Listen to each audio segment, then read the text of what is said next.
الرجال قوامون على النساء بما فضل الله بعضهم على بعض وبما أنفقوا من أموالهم، فالصالحات قانتات حافظات للغيب بما حفظ الله، واللاتي تخافون نشوزهن فعظوهن واهجروهن في المضاجع واضربوهن، فإن أطعنكم فلا تبغوا عليهن سبيلا، إن الله كان عليا كبيرا. وإن خفتم شقاق بينهما فبعثوا حكما من أهله وحكما من أهلها إن يريدا إصلاحا يوفق الله بينهما، إن الله كان عليما خبيرا.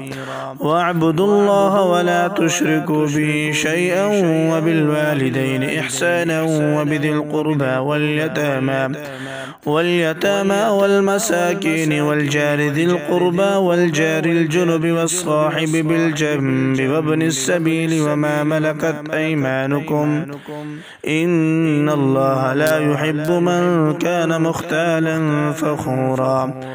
الذين يبخلون ويأمرون الناس بالبخل ويكتمون ما آتاهم الله من فضله، وأعتدنا للكافرين عذابا مهينا.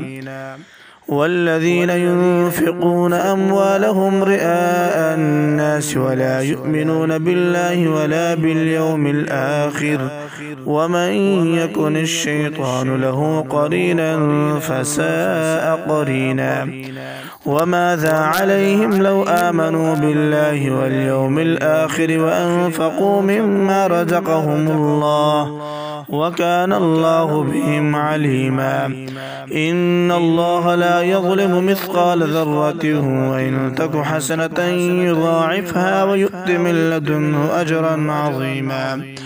فكيف إذا جئنا من كل أمة بشهيد وجئنا بك على هؤلاء شهيدا، يومئذ يود الذين كفروا وعصوا الرسول لو تسوى بهم الأرض ولا يكتمون الله حديثا.